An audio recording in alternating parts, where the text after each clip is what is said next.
Hey, well, it looks like it's another regular old Monday here in Emmy World. Well, yeah, right.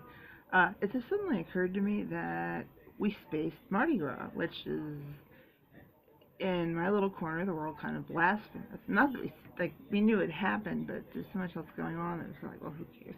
So, it also hides a multitude of sins from the weekend, which you can't beat that. I don't think I'd walk into any kind of a convenience store. Woo, okay. And along those lines, New Orleans, gumbo, woo, again. Um, this is the mascot of the New Orleans Saints, which is my favorite football team. It's very close to my heart. I love them.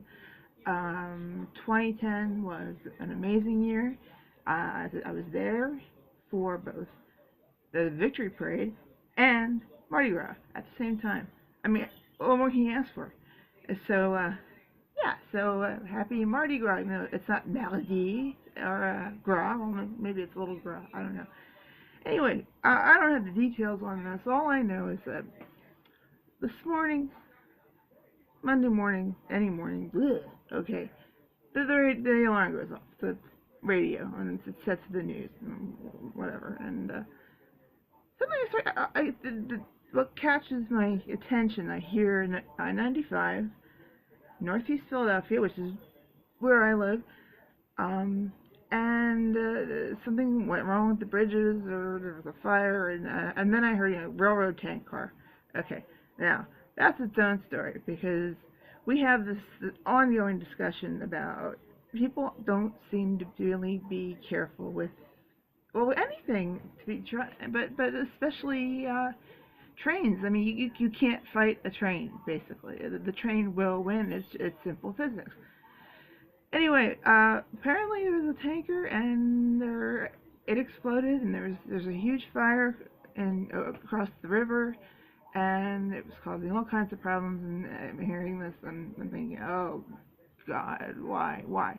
This is my Delaware day. We have, an office in Delaware, and every now and then, more often than that, I got to get myself down there and check everything out, make sure everybody's happy, and that was supposed to be today. But it didn't happen. I wasn't about to chance getting caught well, a mess, basically, and a cataclysm in New Jersey.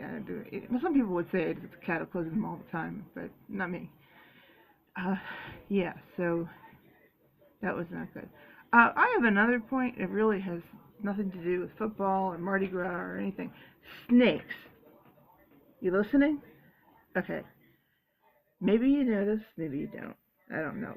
I love them, and I have loved them for quite some time. I love them enough that I used to actually pitch at and help out at the Serpentarium that was down the road from where I lived in Florida. And by this I mean not just the cute little snakes that they sell in the pet store. I'm talking about like venomous kind.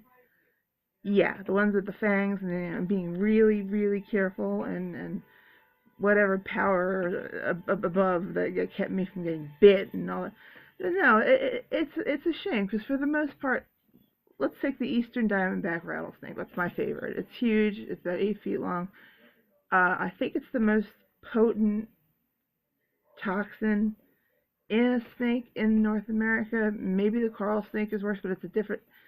Okay, rattlesnakes, their venom, it's called hemotoxic, affects the blood. Coral snake, neurotoxin, affects the nerves. So you can kind of tell you have one or the other. Okay.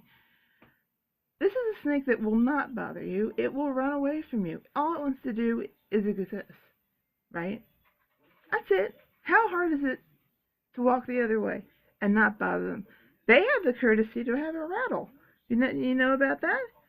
And even then, the likelihood that they're going to go after you is not great. Because this is an amazing thing, folks. Snakes think. They have brains. We never think of it that way. But they're smart. I knew that for myself.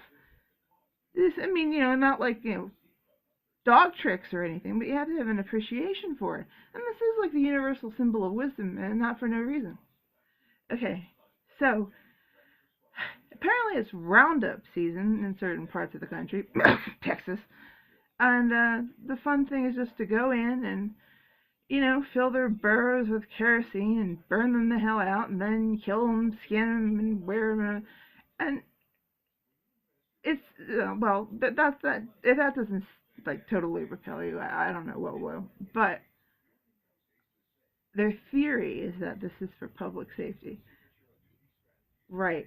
Like rattlesnakes don't procreate. That's not the point either. Uh, it's not. Okay? You know what the problem is? The problem is that human beings, that's us, we're overbuilding. We're encroaching on their natural territory. So if you find a little serpent somewhere in your basement or wherever, that's a sign that maybe you should not have been living there in the first place. That's not your territory. That belongs to the snake, not you. Sorry. Yeah, it's just the way things are, the way I see it. And it's not that, like I said, it's not that hard. Go the other way. Leave it the hell alone. Don't touch it. Don't prod it. Just let it go. It won't bother you. They don't attack. This isn't Snakes on a Plane, which is one of my favorite movies, in spite of the whole, it doesn't exactly make them look good, but you get the point. And so, my point, another point, if you're wandering around, not this time of year maybe, but when it gets warmer and you just happen to see a little coil of muscle and whatever, and maybe it's in the sun, it's enjoying itself, it's on a rock, something like that, or it just crawls across the path in front of you or whatnot, leave it alone. Just don't bother it. You don't bother it, it's not going to bother you. I guarantee it. Was that hard? But I'll give you a pointer, though. You gotta look out for it.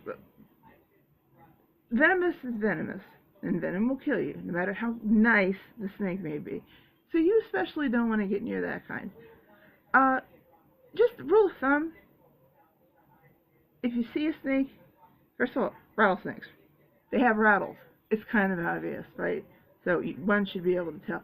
But vipers, and that's 3 out of the 4 poisonous species in the United States. So, yeah, that's the one you'd run into. Their heads are basically triangular, right? And the non-venomous species don't have that. So you can look at the head. I mean, you can imagine the size of the fangs and the venom ducts and all that too, and that's going into there. But just look. That's all.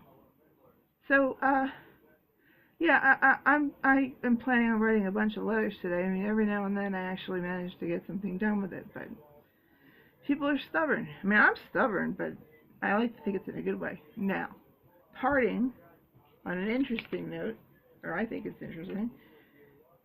Woo! We all know what next month is, right?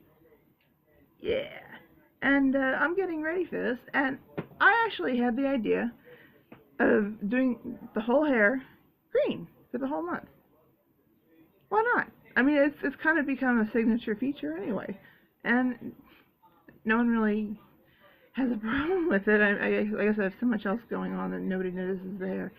But yeah, that's my plan. I may or may not. Maybe I'll wait around for the whole St. Patrick's thing, or I'll just do it and just say, hey, it's Irish Heritage Month, damn it, and I'm gonna seize it by the and celebrate. So once again, woo! And well, that's enough for me. I gotta get this damn thing off before I start breaking out or something. I kind of look like King Diamond, isn't that nice? So I will catch you all later. I hope you had a good weekend, whatever a weekend is. I work for myself. I work all the time, so there really is no weekend. That's not bad, by the way. And yeah, just watch out, and I will catch you later with maybe less gaudy things about me. Alright then, I see you, I love you all, and take good care of yourselves. And remember to protect it, whatever it is. Okay, see ya.